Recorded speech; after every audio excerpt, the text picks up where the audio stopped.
Good evening बच्चों, कैसे हैं आप लोग? Very good evening.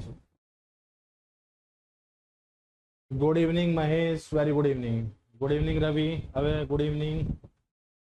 Angad good evening. Lalit very good evening. Shubham Radhe Radhe Radhe Radhe. भाई कैसे हैं आप लोग और आपकी तैयारी कैसी चल रही है? चलिए जल्दी से एक बार साउंड वगैरह सब कुछ चेक कर लो। और अभी आपका जो टॉपिक चल रहा है कंडेंसर, आज इसकी समाप्ति कर लेते हैं, ठीक है। 2 से 3 छोटे छोटे कॉन्सेप्ट इसमें बचे हैं, ये डिस्कस करके इस चैप्टर को समाप्त करते हैं। और अगली क्लास में आपका एक नया टॉपिक हम लोग स्टार्ट करेंगे।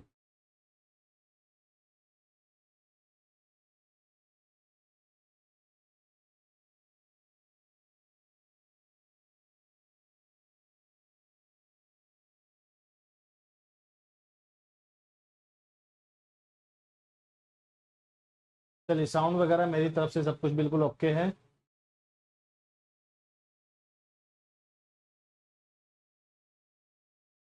ठीक है, वेरी गुड।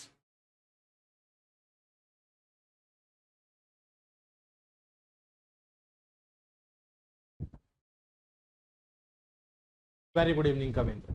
चलिए तो स्टार्ट करते हैं फिर।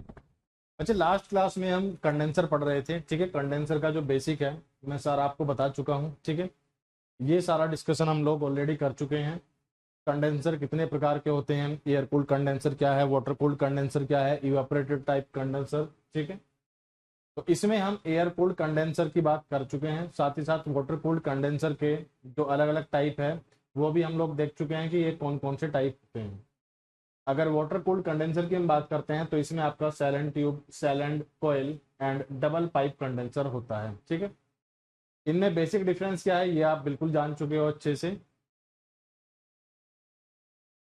तो ये आपका है वाटर कूल्ड कंडेंसर, ठीक है। वाटर कूल्ड कंडेंसर में आपका सैलेंट ट्यूब आता है, सैलेंट कोयल आता है, डबल पाइप कंडेंसर आता है। बात अगर आती है कि क्वेश्चन किस तरह से पूछा जाएगा, तो बहुत सिंपल है। इन्हीं में से कोई एग्जांपल उठाकर आपसे दे देगा और पूछेगा कि इनमें से कौन सा वाटर कूल्ड कंडेंसर और कौन सा एयर कूल्ड कंडेंसर है, तो आपको नाम इनके याद रखने हैं ताकि आप क्वेश्चन का आंसर कर पाओ। साथ ही साथ अगर सैलेंट ट्यूब कंडेंसर की बात करते हैं तो इसे भी 2 पार्ट में तोड़ा जा सकता है। एक आपका इसमें होता है हॉरिजॉन्टल और एक आपका इसमें होता है वर्टिकल। तो ये आपका जो फिगर में दिख रहा है इसे हम बोलते हैं horizontal shell and tube water cooled condenser, ठीक है। तो ये थ्योरी है, आप बाद में पढ़ लेना, बाकी इसमें ऐसा कुछ खास है नहीं। तो डबल पाइप मैं आपको बता चुका हूं। आज बच्चे हम बात करने वाले हैं एक आपका अलग ही तरह का कंडेंसर है, ठीक है, जिसे हम बोलते हैं एटमॉस्फेरिक कंडेंसर। तो आज हम स्टार्ट करेंगे एटमॉस्फेरिक कंडेंसर, दूसरा हम स्टार्ट करेंगे इवेपोरेटिव कंडेंसर, और फिर कुछ क्वेश्चन की प्रैक्टिस करके इस चैप्टर का समाप्ति हम यहाँ पर कर लेंगे। तो बोलो भाई, यहाँ तक आपने जितना भी पढ़ा है इसमें अगर डाउट है कोई तो मुझे बताओ, बाकी करते हैं फिर आज की कहानी की शुरुआत।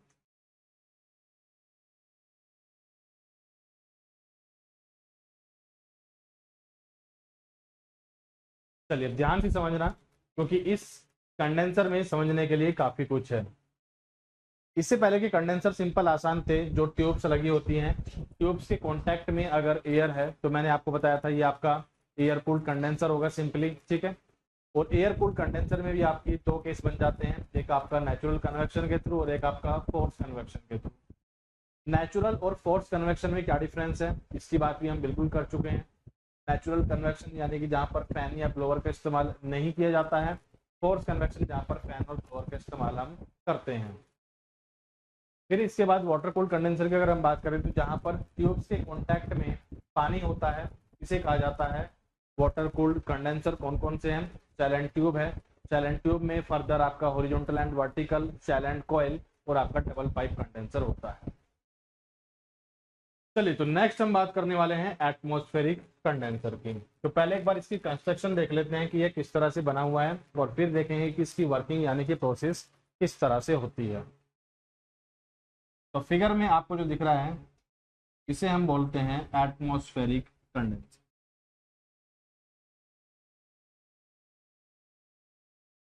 अब इसमें देखना बच्चे ध्यान से क्या है, इसमें आपकी ये ट्यूब्स लगी हुई हैं सबसे पहला तो, ठीक है। ये वाला जो पार्ट आपको दिख रहा है ये क्या है, ट्यूब्स लगी हुई हैं।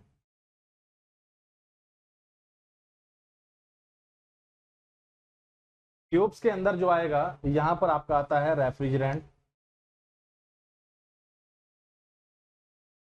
और रेफ्रिजरेंट जैसे कि मैं आपको बता चुका हूं कि ये रेफ्रिजरेंट आपका आता है कंप्रेसर से, रेफ्रिजरेंट आपका कंप्रेसर से निकल कर आएगा, ठीक है। कंप्रेसर से जो रेफ्रिजरेंट आता है इसका प्रेशर एंड टेम्परेचर कैसा होता है, बहुत ज़्यादा होता है। ये बात भी हम लोग अच्छे से जानते हैं, temperature pressure and temperature is very high. इस बात को आप बहुत अच्छे से जानते हो कि कंप्रेसर से जो रेफ्रिजरेंट निकल कर आता है ये बेसिकली वेपर की फॉर्म में होता है और इसका प्रेशर और टेम्परेचर बहुत ज़्यादा रहेगा। चलिए, यहाँ पर इसमें ऊपर से क्या करते हैं, पानी का छिड़काव किया जाता है, ठीक है। इस तरह से आपका स्प्रे सिस्टम लगा हुआ है और ये क्या करेगा, ये पानी का छिड़काव करता है। तो ट्यूब्स लगी हुई है इस तरह से और ऊपर से पानी का छिड़काव होता है, ठीक है। तो यहाँ पर जो रेफ्रिजरेंट आपका होगा जो हीट का ट्रांसफर करेगा, यह बेसिकली दो तरह से करने वाला है, ठीक है। देखिए, आप जानते होंगे एक टर्म होता है इवेपोरेशन, ठीक है। इवेपोरेशन सभी ने सुना होगा, एक टर्म आपका होता है इवेपोरेशन।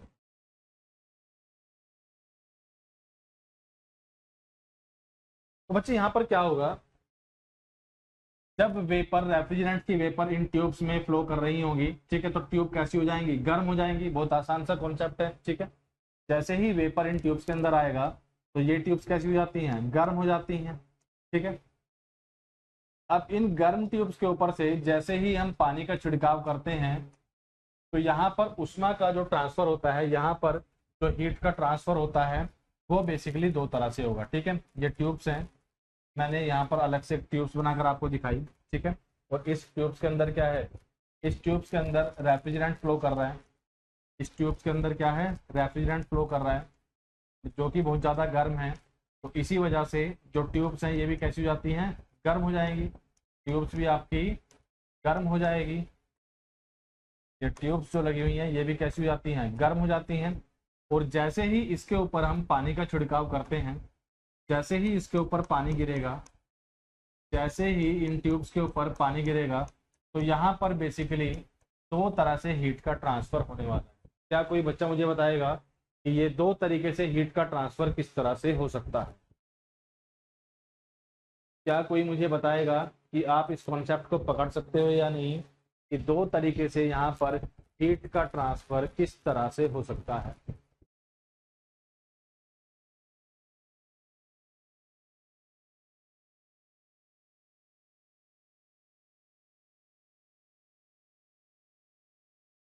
चलिए, तो ये दो तरीके कौन से होने वाले हैं? देखिए, पानी जैसे ही कांटेक्ट में इसके आएगा, ठीक है, तो पानी क्या करेगा, हीट को एब्जॉर्ब करेगा। और हम जानते हैं कि पानी जब हीट को एब्जॉर्ब करेगा, ठीक है, तो एक तो खुद पानी का ही तापमान बढ़ेगा, एक तो जो पानी होगा, जो वाटर होगा, ये खुद ही हीट को ले लेगा, ठीक है, खुद ही हीट को ले लेगा और इसका अपना टेम्परेचर राइज करेगा। दूसरा, पानी का कुछ हिस्सा क्या करेगा, पानी का कुछ हिस्सा यहाँ पर वेपर की फॉर्म में कन्वर्ट हो जाता है। और यही सबसे ज्यादा इंपॉर्टेंट है, जो पानी वेपर की फॉर्म में कन्वर्ट होता है वो सबसे ज्यादा हीट को गेन करता है, वो सबसे ज्यादा हीट ट्रांसफर कराता है। जैसे ही आप किसी गर्म ट्यूब पर पानी को गिराओगे, आप प्रैक्टिकली इस चीज को करके देखना, कोई धातु को गर्म करना आप, ठीक है, और इस गर्म धातु पर पानी को गिराना, तो यहाँ पर दो चीजें होती हैं, कुछ पानी आपका वेपर की फॉर्म में कन्वर्ट होगा और कुछ पानी आपका सिंपली गर्म हो जाता है। जो पानी आपका वेपर की फॉर्म में कन्वर्ट होता है वो सबसे ज्यादा हीट गेन करता है, क्योंकि हम जानते हैं जब वेपर, जब लिक्विड वेपर की फॉर्म में कन्वर्ट होता है, जब लिक्विड वेपर की फॉर्म में कन्वर्ट होता है तो यह है लेटेंट हीट ऑफ वेपराइजेशन के बराबर, लेटेंट हीट ऑफ वेपराइजेशन के बराबर उष्मा को गेन करता है। इस चीज को सभी लोग अच्छे से जानते होंगे कि जब पानी वेपर में कन्वर्ट होता है तो यह लेटेंट हीट ऑफ वेपराइजेशन के बराबर उष्मा को गेन कर लेता है, ठीक है सर। ये लेटेंट हीट ऑफ वेपराइजेशन क्या होती है सर? ये लेटेंट हीट ऑफ वेपराइजेशन क्या होती है? ठीक है, लेटेंट हीट ऑफ वेपराइजेशन होती क्या है? लेटेंट हीट ऑफ वेपराइजेशन होती क्या है?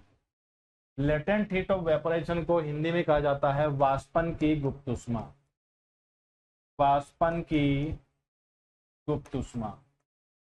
ठीक है, तो बच्चे होता क्या है कि जब पानी लिक्विड से, जब पानी लिक्विड यानी कि द्रव अवस्था से, द्रव अवस्था से वेपर यानी कि भाप में कन्वर्ट होता है, तब इसे कुछ ऊष्मा देनी पड़ती है। Q is equal to ml। ठीक है, और ये L ही यहाँ पर क्या होता है? Latent heat of, latent heat of vaporization. Latent heat of vaporization, जिसे हिंदी में हम बोलते हैं वाष्पन की गुप्त ऊष्मा। वाष्पन की गुप्त ऊष्मा।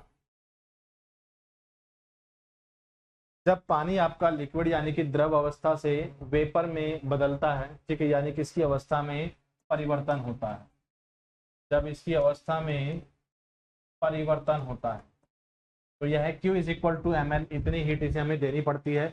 L होती है यहाँ पर लेटेंट हीट ऑफ वेपरेशन, वाष्पन की गुप्त ऊष्मा। और अगर इसकी वैल्यू की हम बात करें तो ये होती है 540 कैलोरी पर ग्राम। यानी कि अगर 1 ग्राम पानी को हमें भाप में बदलना है तो इसे हमें 540 कैलोरी ऊष्मा देनी होगी। ठीक है, अगर आप चाहते हो 1 ग्राम पानी को भाप में बदलना, पानी को भाप में बदलना, भाप में बदलना, तो आपको इसे 540 कैलोरी ऊष्मा देनी होगी।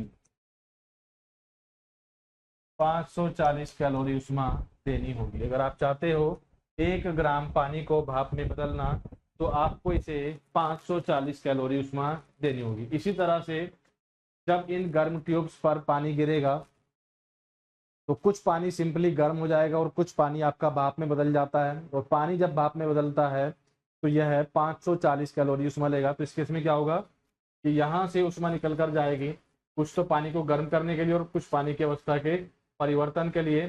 तो अंदर का जो रेफ्रिजरेंट है वो लगातार कैसा होता रहेगा?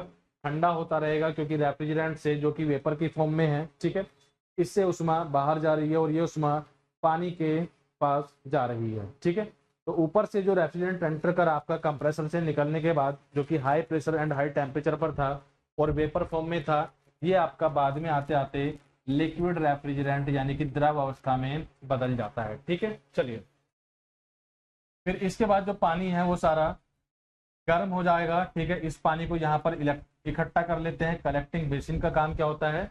पानी को स्टोर करेगा, और फिर इस पानी को ठंडा करने के लिए हम कहाँ पर लेकर जाते हैं? कूलिंग टावर में लेकर जाते हैं। कोशिश करेंगे कि आपका अगला चैप्टर जो हम रखें ये हम कूलिंग टावर ही स्टार्ट कर लें। ठीक है, क्योंकि एक साथ सेम कॉन्सेप्ट आपके कवर हो जाएंगे तो समझना थोड़ा आसान रहेगा। तो नेक्स्ट क्लास में कोशिश करेंगे कि कूलिंग टावर ही स्टार्ट कर लेते हैं। ठीक है, तो क्या होता है कि पानी जब ट्यूब्स पर गिरा, ये गर्म हो गया, इसे हमने कलेक्टिंग बेसिन में इकट्ठा कर लिया, और फिर इस गर्म पानी को ठंडा करने के लिए, गर्म पानी को ठंडा करने के लिए, गर्म पानी को, गर्म पानी को ठंडा करने के लिए, ठंडा करने के लिए हम कहाँ पर लेकर जाते हैं? कूलिंग टावर में लेकर जाते हैं। ठीक है, कूलिंग टावर में फिर एक अलग प्रकार का मैकेनिज्म होता है, उसे भी देख लेंगे क्या होता है। लेकिन गर्म पानी को ठंडा करने के लिए फिर हम कहाँ पर लेकर जाते हैं? कूलिंग टावर में लेकर जाते हैं। बोलो भाई, इतनी बात आपको समझ में आती है या इसमें कहीं कंफ्यूजन है? सिंपल सा कंसेप्ट है, किस तरह से क्वेश्चन बनेंगे वो भी देख लेंगे। ठीक है, लेकिन आप पहले एक बार पूरी साइकिल अपने माइंड में रिकॉल करो कि यहाँ पर क्या क्या हुआ है। ट्यूब्स में रेफ्रिजरेंट आया वेपर की फॉर्म में, ट्यूब्स के ऊपर पानी गिराया गया, पानी कुछ गर्म हो जाएगा, कुछ भाप में बदलेगा, रेफ्रिजरेंट से हीट को गेन करेगा। ठीक है, भाप ठंडी होती रहेगी, भाप ठंडी होकर रेफ्रिजरेंट की जो भाप है, ठीक है, जो वेपर है वो लिक्विड में बदल जाती है। नीचे से गर्म पानी आता है, इस गर्म पानी को ठंडा करने के लिए फिर से हम कूलिंग टावर में लेकर जाते हैं। तो ये आपका होता है एटमॉस्फेरिक कंडेंसर। चलिए देख लेते हैं इसमें क्या क्या लिखा हुआ है। Atmospheric condenser. It is built up of many length of pipe, usually 50 steel with the ammonia vapor inside the pipe. ठीक है, यह ट्यूब से मिलकर बना होता है. नॉर्मली 50 की स्टील से बनी हुई ट्यूब का इस्तेमाल करते हैं और पाइप के अंदर जो फ्लो करता है ये अमोनिया वेपर रहती है. ठीक है, पाइप के अंदर क्या है, रेफ्रिजरेंट है और इसमें भी हमने कौन सा रेफ्रिजरेंट लिया है, ये आपका अमोनिया यानी कि NH3 हमने लिया. It is built up of many length of pipe, usually 50 steel with ammonia vapor inside the pipe. Pipe के अंदर जो फ्लो कर रहा है ये आपकी कौन सी वेपर है, अमोनिया की वेपर है. पाइप किसके बने हुए हैं, स्टील के बने हुए हैं.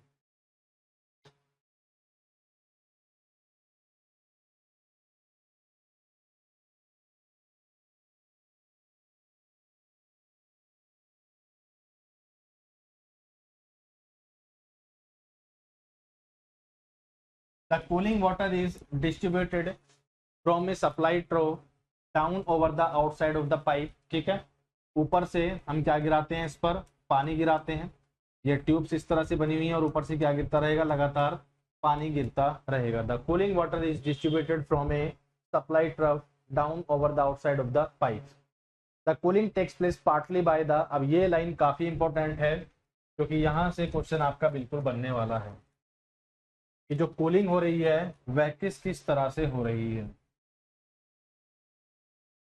ये लाइन आपकी काफी इंपॉर्टेंट है क्योंकि इससे क्वेश्चन बिल्कुल आपको देखने को मिलेगा. The cooling takes place partly by the evaporation of water. ठीक है, यहाँ पर पानी के कुछ हिस्से का क्या होता है, इवेपोरेशन होता है यानी कि ये भाप में बदलेगा.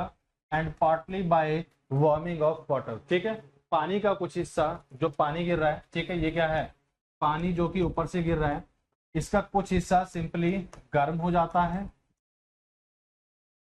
और कुछ हिस्से का क्या हो जाता है, वाष्पन हो जाता है. वाष्पन हो जाता है. The cooling water is distributed from a supply trough down over the outside of the pipe. The cooling takes place partly by the evaporation of water. कुछ हिस्से का evaporation होगा और कुछ हिस्सा simply गर्म हो जाता है. लेकिन इस तरह के कंडेंसर का इस्तेमाल हम कम ही करते हैं क्योंकि इसमें स्केल एंड एल्गी की जो प्रॉब्लम होती है ये ज़्यादा होती है और साथ ही साथ जो स्पेस लेता है ये भी ज़्यादा रहेगा.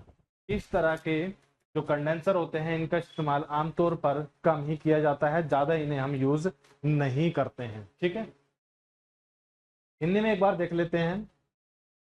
एटमॉस्फेरिक यानी कि वायुमंडल और कंडेंसर को हम कंडेंसर या संघनित्र लिख सकते हैं.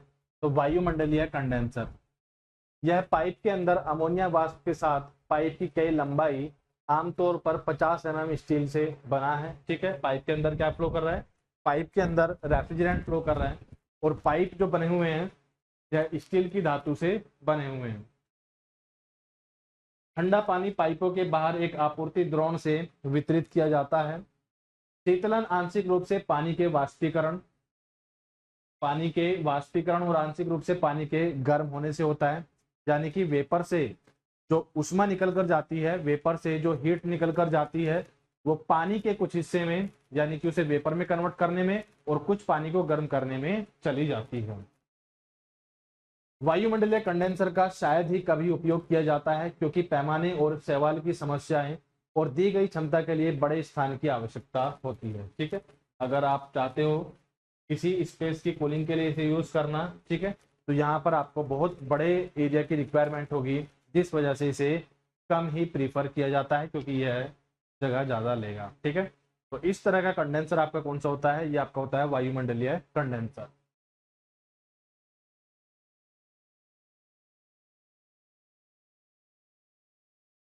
ये आपका हो जाता है वायुमंडलीय कंडेंसर.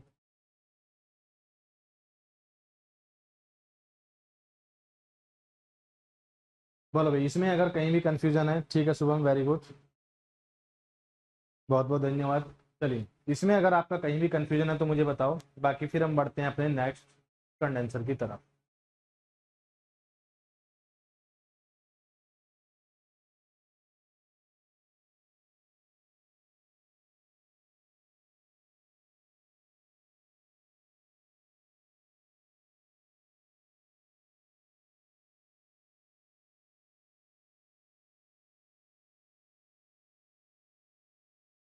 बोलो भाई, इतनी बात आपको समझ में आई है, इसमें कहीं कंफ्यूजन?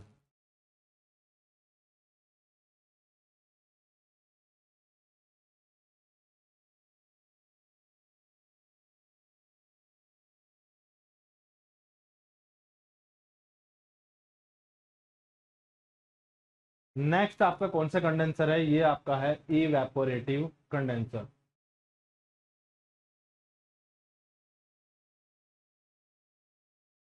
नेक्स्ट आपका कंडेंसर जो आपको दिख रहा होगा, ये है इवेपोरेटिव कंडेंसर।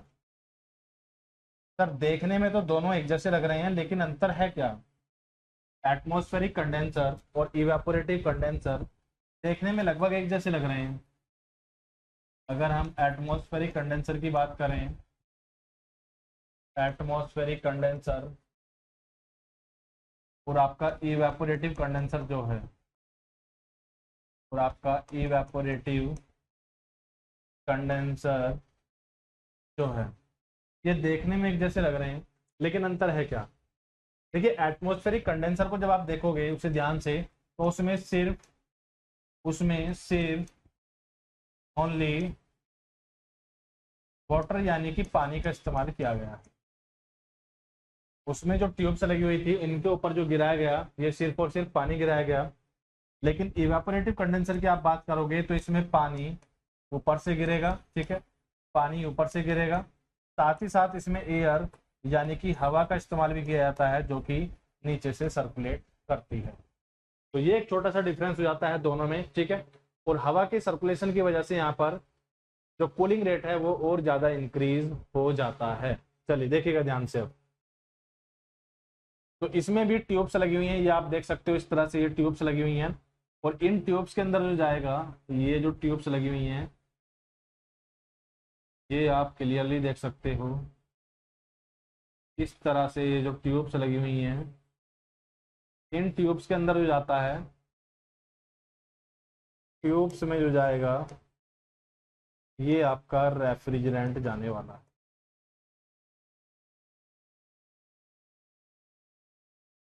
आपको इसमें जो ट्यूब्स दिख रही होंगी, इन ट्यूब्स में रेफ्रिजरेंट जाने वाला है, ठीक है। और ये रेफ्रिजरेंट आता कहाँ से है, ठीक है? तो रेफ्रिजरेंट वेपर फ्रॉम कंप्रेसर, सभी जानते हैं हम लोग कि कंप्रेसर से जो रेफ्रिजरेंट निकल कर आता है, ये आपका वेपर की फॉर्म में होगा, और इसका प्रेशर और टेम्परेचर ये दोनों ही ज़्यादा होते हैं। तो कंप्रेसर से आपकी वेपर आई, और ये वेपर फिर ट्यूब्स में जाती हैं, ठीक है। इस तरह से पूरा सर्कुलेट होता रहेगा, और यहाँ से लिक्विड रेफ्रिजरेंट निकल कर बाहर आता है। एक चीज़ तो आपको ये याद रखनी है। दूसरा, इसमें भी पानी ऊपर से आएगा, ठीक है, ये पानी ऊपर से आ रहा है, और यहाँ पर जो पानी है ये स्प्रे की फॉर्म में गिरेगा, इस तरह से पानी स्प्रे की फॉर्म में गिरेगा, ये पानी स्प्रे की फॉर्म में गिरेगा, ठीक है। तो सेम कहानी यहाँ पर भी होने वाली है कि पानी आपका वेपर की फॉर्म में कन्वर्ट होगा, ठीक है, और कुछ पानी आपका गर्म हो जाता है, और साथ ही साथ इसमें जो हवा आती है, ये नीचे से हवा निकल कर आएगी, ठीक है। तो बच्चे होता क्या है, जब पानी इसमें नीचे गिरता रहेगा, नीचे गिरता रहेगा, और यहाँ से हवा भी आएगी, तो जब हवा और पानी मिलेंगे, जो वेपर में कन्वर्ट हो गई है, ठीक है, जो पानी वेपर में कन्वर्ट हो गया है, हवा उसे अपने साथ मिलाकर क्या करती है, एग्जॉस्ट फैन की हेल्प से सीधा बाहर लेकर जाती है, ठीक है। तो आप यहाँ पर देख सकते हो, यहाँ पर कूलिंग टावर के इस्तेमाल करने की जरूरत नहीं है, ठीक है, क्योंकि इसमें क्या होगा, साथ ही साथ पानी भी ठंडा होता रहता है। पानी आएगा, पानी ट्यूब से गर्मी लेगा, ठीक है, और फिर हवा आएगी, हवा पानी से गर्मी ले लेगी, और ये सीधा ऊपर निकल कर चली जाती है। तो यहाँ पर होगा क्या कि पानी की लगातार कमी होती रहेगी। अगर आप इवेपोरेटिव कंडेंसर की बात करोगे, तो जैसे कि मैंने बताया कि यहाँ से हवा आई, और हवा अपने साथ पानी लेकर जाती है, ठीक है। यहाँ से जो हवा निकलेगी, इसके साथ कुछ ना कुछ पानी यानी कि वेपर भी होगा। तो पानी की तो ओवरऑल कमी हो गई ना, तो इसके लिए हम क्या करते हैं, मेकअप वाटर कनेक्शन, यानी कि अलग से कुछ पानी भी यहाँ पर ऐड करते रहते हैं, ठीक है। यहाँ पर सिंपली पंप लगा होगा, पंप फिर से पानी को उठाकर ऊपर लेकर जाएगा, ऊपर से पानी गिरेगा, नीचे आएगा, और इस तरह से पूरी साइकिल आपकी चलती रहेगी।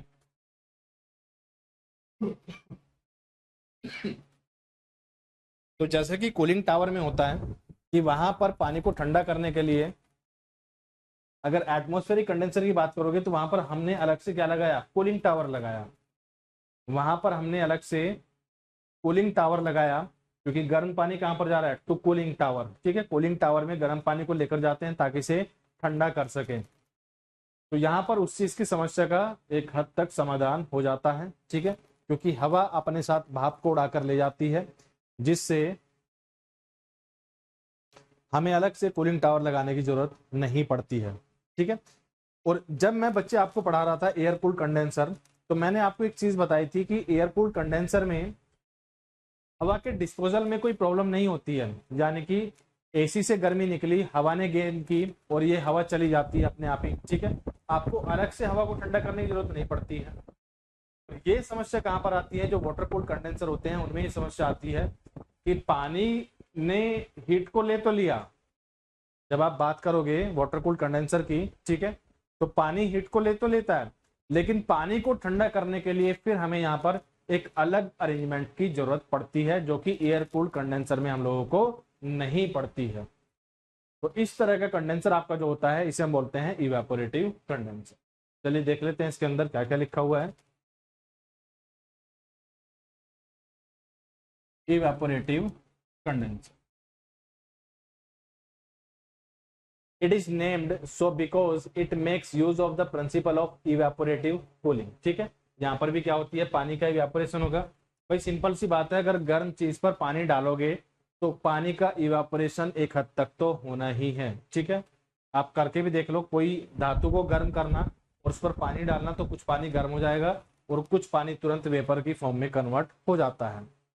तो इसी का इसका नाम ही है इवेपोरेटिव कूलिंग। ठीक है, तो पानी का इवेपोरेशन तो यहाँ पर भी होना ही होना है। पानी का इवेपोरेशन तो यहाँ पर भी होना ही होना है। It is named so because it makes use of principle of evaporative cooling. ठीक है, यहाँ पर भी इवेपोरेटिव कूलिंग का कॉन्सेप्ट लगता है। The water evaporates when it comes in contact with the refrigerant flowing in the condensing coil. जो tubes लगी हुई हैं, इसमें जो रेफ्रिजरेंट फ्लो कर रहा है ट्यूब्स को गर्म कर देगा, और जैसे ही इस गर्म ट्यूब पर आप पानी गिराओगे तो ये क्या करता है, इवेपोरेट करता है। The water evaporates when it comes in contact with the refrigerant flowing in the condensing coils. In this type of condensers, both air and water are used as the cooling media। ठीक है, यहाँ पर हवा और पानी दोनों का ही इस्तेमाल किया जाता है। अगेन वेरी इंपॉर्टेंट पॉइंट है, एग्जामिनर यहाँ से क्वेश्चन बना सकता है। In this type of condensers, both air and water are used as the cooling media। Water is sprayed over the condensing coil through which hot refrigerant vapor is flowing। ठीक है, पानी को ऊपर से ट्यूब्स पर गिराते हैं जिसमें हॉट रेफ्रिजरेंट आपका फ्लो कर रहा होता है। तो वाष्पीकरण कंडेंसर, इसका नाम इसलिए रखा गया है क्योंकि यह वाष्पीकरण या शीतलन के सिद्धांत का उपयोग करता है। कंडेंसिंग कॉइल में बहने वाले रेफ्रिजरेंट के संपर्क में आने पर पानी वाष्पित हो जाता है। इस प्रकार के संघनित्रों में वायु और जल दोनों का उपयोग शीतलन माध्यम के रूप में किया जाता है। कंडेंसिंग कॉइल के ऊपर पानी का छिड़काव किया जाता है जिससे गर्म रेफ्रिजरेंट वाष्प बह रहा है। तो ये आपका हो जाता है इवेपोरेटिव कंडेंसर। देखो भाई एक बार इसे ध्यान से, और अगर इसमें कोई समस्या आपको आती है तो बताओ मुझे।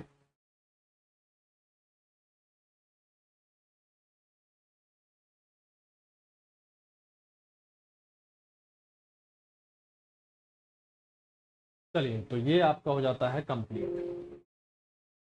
ठीक है, एक बच्चा बोल रहा है कि सर थोड़ा सा थ्योरी अगर हमें बता देते ये कंडेंसर की तो हमें पढ़ना आसान हो जाता है। ठीक है, इसके देख लेते हैं एक बार।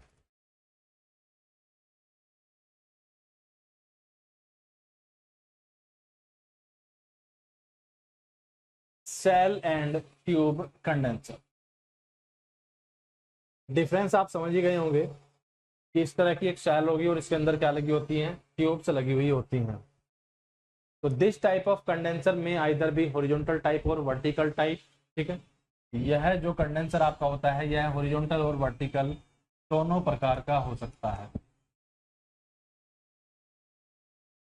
दिस टाइप ऑफ कंडेंसर में इधर भी हॉरिजॉन्टल टाइप और वर्टिकल टाइप दोनों ही प्रकार का हो सकता है। ठीक है, सबसे पहले हम इसमें पढ़ेंगे horizontal shell and tube water cooled condenser. तो a shell and tube condenser consist of a shell, tube sheets and tubes, water boxes and refrigerant connections. ठीक है, अगर आप एक शेल एंड ट्यूब कंडेंसर देखोगे तो इसमें एक शेल होगी और इसके अंदर क्या लगी होती हैं, ट्यूब्स लगी हुई होती हैं। A shell and tube condenser consist of a shell, tube sheets and tubes, water boxes and refrigerant connection.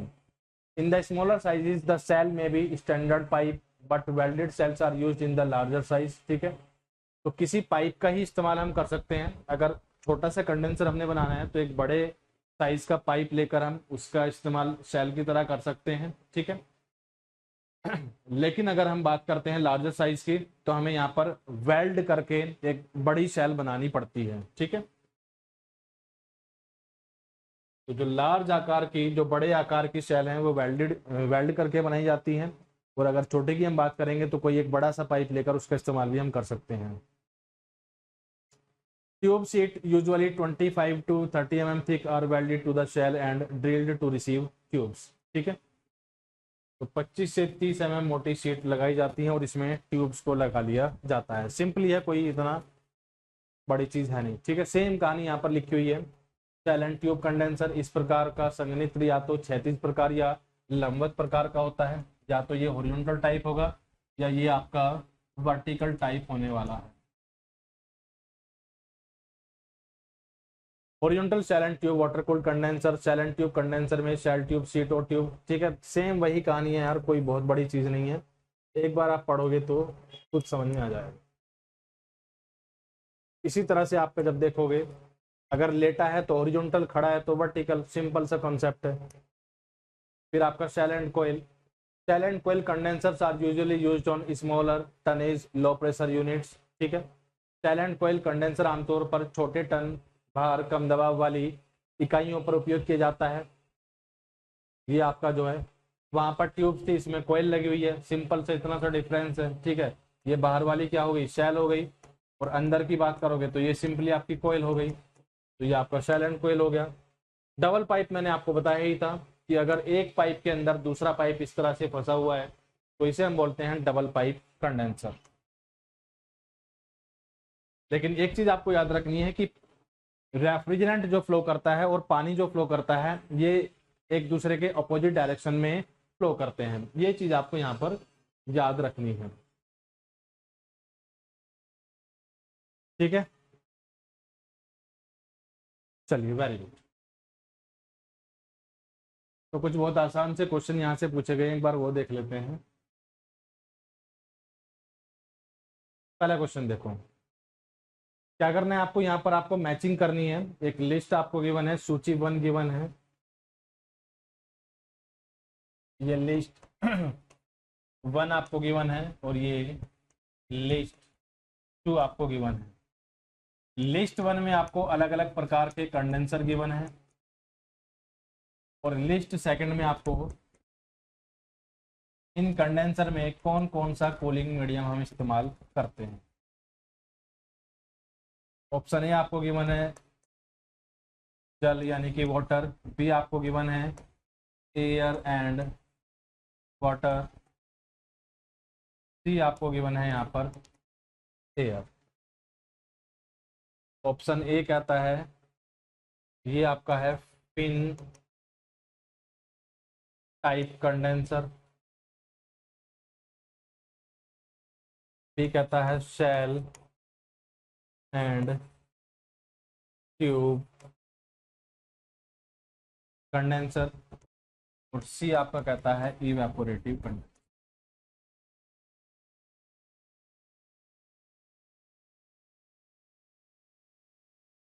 तो इस तरह से एक आसान सा क्वेश्चन आपके सामने है। थोड़ा सा दिमाग लगाओ और चुटकियों में इसे सोल्व कर दो कि सही मैचिंग क्या होगी। ज्यादा दिमाग नहीं लगाना है, बस थोड़ा सा दिमाग लगाओ और जल्दी से इस क्वेश्चन का सॉल्यूशन कर दो।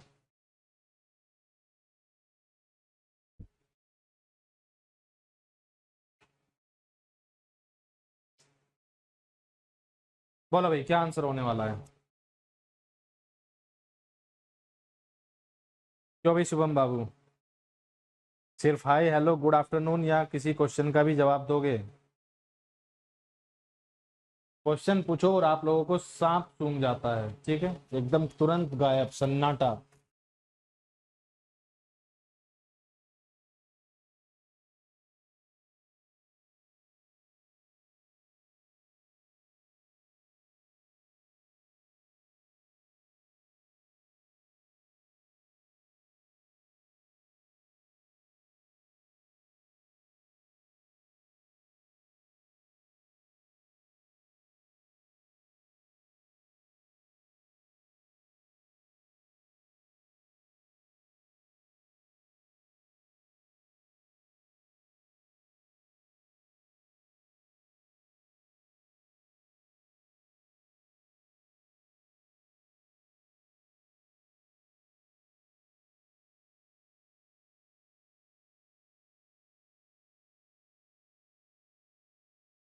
अंगद ठीक है, ललित गलत है भाई, कविंद्र ठीक, हितेश सही, विनय हरिराम गलत, अभिषेक। चलिए देखते हैं सही आंसर क्या है। तो बच्चे फिन टाइप कंडेंसर जो होते हैं, जैसे कि मैंने आपको बताया था कि आपके घर में जो सिंपल रेफ्रिजरेटर रखे हुए हैं, इसके पीछे जो लगा होता है सिंपल फिन टाइप कंडेंसर होता है, सिंपली होता है fin type condenser. Fin type condenser के कांटेक्ट में जो आती है सिंपली आपकी एयर आती है, ठीक है, सीधे याद रखिएगा। तो एक का जो मिलान होगा वो होगा 3 के साथ।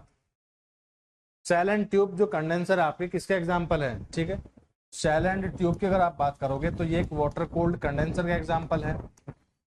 सेल एंड ट्यूब की अगर आप बात करोगे तो ये जो एग्जाम्पल है एक वाटर कोल्ड कंडेंसर का एग्जाम्पल है, वाटर कोल्ड कंडेंसर का एग्जाम्पल है, ठीक है। तो बी आपका किसके साथ जाकर मिलेगा, बी आपका मिलेगा 1 के साथ जाकर मिलेगा, ठीक है। इवेपोरेटिव कंडेंसर मैंने आपको भी बताया है, इवेपोरेटिव कंडेंसर मैंने आपको 2 मिनट पहले ही बताया है कि इवेपोरेटिव कंडेंसर में, इवेपोरेटिव कंडेंसर में जो इस्तेमाल किया जाता है यह है एयर प्लस वाटर, दोनों का इस्तेमाल किया जाता है, ठीक है। इसमें हवा और पानी दोनों का इस्तेमाल किया जाता है। तो आपका जो सी होता है ये जाकर मिलेगा 2 के साथ, ठीक है। तो एक बार अलग से लिख लेते हैं, ए आपका मिला 3 के साथ, बी आपका मिला 1 के साथ, और सी आपका जो मिला है ये 2 के साथ मिला है, ठीक है। तो 312 और 312 हमारा आंसर कौन सा है, सी। तो हमारा जो राइट आंसर होगा इस क्वेश्चन के लिए सी होने वाला है। तो अगर आपको लगता हो कि पेपर आसान होता है तो इतना भी आसान नहीं होता है, और अगर आपको लगता है कि टफ होता है इतना भी टफ नहीं होता है। अगर बेसिक चीजें आपने पढ़ी हैं, देखिएगा 10% क्वेश्चन ऐसे होते हैं जो बहुत ज्यादा टफ होते हैं सोल्व करने के लिए।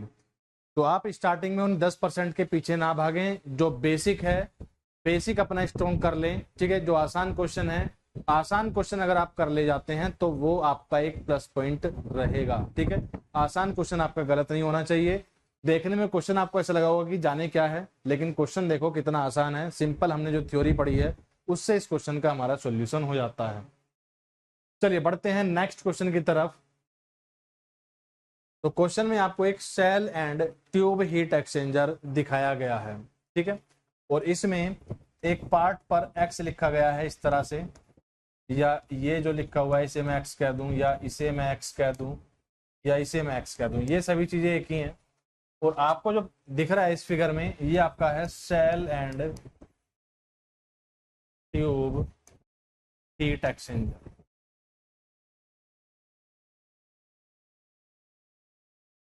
Cell and tube heat exchanger question में एक फिगर आपको दिख रहा है और ये आपका है shell and tube heat exchanger. तो इसमें पूछा गया है कि जो x लिखा गया है ये x क्या है, ठीक है। तो ये x ट्यूब्स हैं, ये x क्या है, यहाँ पर ट्यूब्स हैं, ये x क्या है, बेफल प्लेट्स हैं, बेफल प्लेट्स हैं, ठीक है। ये ट्यूब सीट हैं, ये ट्यूब सीट हैं, ठीक है। या डी कहता है नन ऑफ द अबव, ये कुछ भी नहीं है। ऑप्शन डी कहता है नन ऑफ द अबव, यानी कि ये कुछ नहीं है, सिर्फ ऐसे ही उसने अपने मनोरंजन के लिए यहाँ पर लगा दी हैं। ये कुछ नहीं है, सिर्फ उसने अपने मनोरंजन के लिए इन्हें लगा दिया है। बोलो भाई क्या आंसर रहने वाला है इस क्वेश्चन का।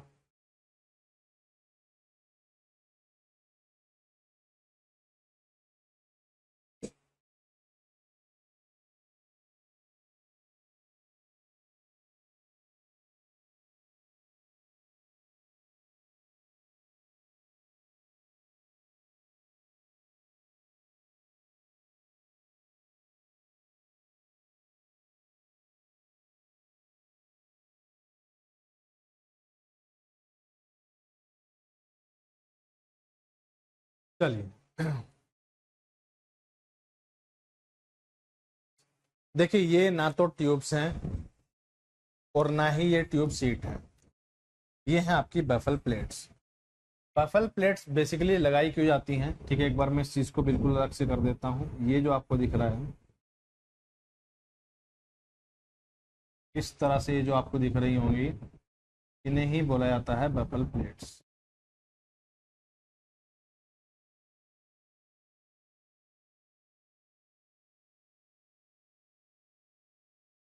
ये एक्स क्या है, बफल प्लेट्स। तो होता क्या है कि आपका जो भी कोई फ्लूइड आएगा, ठीक है, यहाँ से ऊपर से किसी फ्लूइड ने आना एंटर शुरू किया, ठीक है, यहाँ से कोई फ्लूइड आ रहा है, अगर बफल प्लेट्स ना होती तो फ्लूइड आपका आता आता और नीचे से होता हुआ सीधा इधर से बाहर निकल जाता, ठीक है। और हीट ट्रांसफर बच्चे हमें जब कराना होता है, उसमें का स्थानांतरण हमें कराना होता है, तो हीट ट्रांसफर आपका जो सरफेस है इसके एरिया पर भी डिपेंड बिल्कुल करता है, ठीक है। आप छोटी सी बात देखना, अगर मान लिया ये कोई सरफेस है, ठीक है, मान लिया ये कोई सरफेस है, मैंने इसे 100 डिग्री सेल्सियस पर गर्म किया, इसके ऊपर पानी डाला तो कम पानी गर्म होगा। वहीं मेरे पास एक बड़ी सरफेस है, मैंने इसे गर्म किया, इसके ऊपर पानी डाला तो ज्यादा एरिया है, ज्यादा गर्मी मिलेगी। तो जितना ज्यादा एरिया कवर करेगा उतना ही ज्यादा हीट का ट्रांसफर आसानी से हो पाता है, ठीक है। तो करते क्या है कि यहां से हम लेकर आए किसी भी लिक्विड को, ठीक है, हमने यहाँ पर लगाई बेफल प्लेट्स, तो पहले लिक्विड यहाँ पर आएगा नीचे की तरफ, ठीक है, तो नीचे वाली ट्यूब जितनी भी ये ट्यूब्स हैं इनके कॉन्टैक्ट में रहेगा, फिर जाएगा ऊपर की तरफ, यानी कि इन ट्यूब्स के कॉन्टैक्ट में, फिर नीचे की तरफ इन ट्यूब्स के कॉन्टैक्ट में, फिर इन ट्यूब्स के कॉन्टैक्ट में। इस तरह से ज्यादा ट्यूब्स के कॉन्टैक्ट में करने की कोशिश हम करते हैं किसी भी लिक्विड को, और ये किसकी हेल्प से कर सकते हैं, हम बेफल प्लेट की हेल्प से कर सकते हैं, ठीक है। बेफल प्लेट क्या करती हैं, फ्लूइड को डेविएट कर देती हैं, उन्हें उनके मार्ग से मोड़ देती हैं, ठीक है। जो आपका फ्लूइड होगा, फ्लूइड को क्या करती हैं, डेविएट करती हैं, जिससे जो फ्लूइड है वो बहुत सारी ट्यूब के कांटेक्ट में आ सके, ठीक है, और ज्यादा से ज्यादा हीट को गेन कर सके या रिजेक्ट कर सके, ठीक है, जिस भी तरह का अरेंजमेंट हम यूज कर रहे हैं वो आसानी से हो पाए। तो यहाँ से आपका फ्लूइड आया, यहाँ से आपका तरल आया, ये तरल जैसी बेफल प्लेट यहाँ पर आई, ठीक है, ये नीचे की तरफ घूम गया। अब यहाँ पर एक बेफल प्लेट लगी हुई है तो ये ऊपर की तरफ उठ गया, यहाँ पर लगी हुई है नीचे की तरफ। इस तरह से फ्लूइड को उसके मार्ग से हम भटकाते रहेंगे, जिससे जो फ्लूइड होगा वो ज्यादा से ज्यादा ट्यूब्स के कांटेक्ट में आएगा और ज्यादा से ज्यादा हीट का ट्रांसफर हो पाएगा, ठीक है। तो यहाँ पर ये जो एक्स पार्ट आपको दिख रहा है इसे कहा जाता है बेफल प्लेट्स। तो ये था आपका आज का लास्ट क्वेश्चन, और आपके कंडेंसर की कहानी होती है समाप्त, ठीक है। कंडेंसर में अगर कहीं डाउट है तो आप बिल्कुल मुझे अभी बता सकते हो, बाकी इस टॉपिक में इससे ज्यादा पढ़ने के लिए कुछ है नहीं, ठीक है, क्योंकि इससे ज्यादा पढ़ोगे तो समय देना पड़ेगा ज्यादा, और रिजल्ट आपको उसके अकॉर्डिंग नहीं मिलने वाला है, ठीक है, क्योंकि ये भी काफी चीजें हो गई हैं।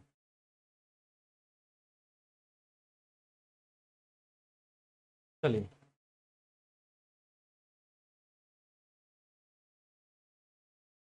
बोलो अभी इतनी बात आपको समझ में आती है या इसमें कहीं डाउट है, ठीक है। तो आपको करना क्या है, मेरी तरफ से कंडेंसर आपका कंप्लीट है।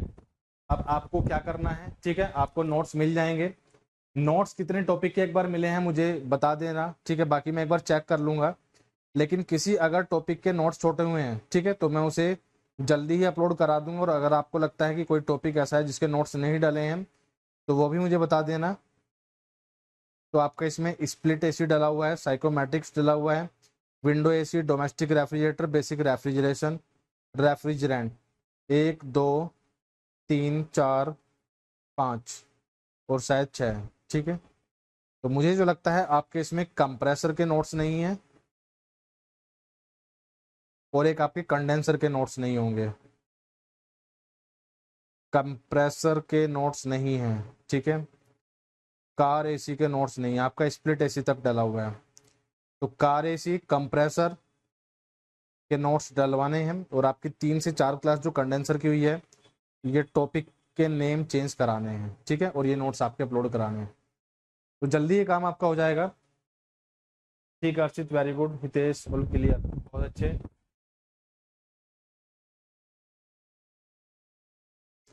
ठीक है बच्चे, तो आज की क्लास को रखते हैं इतना ही और मिलेंगे नेक्स्ट क्लास में आपके नए टॉपिक के साथ, जो कि होने वाला है कूलिंग टावर।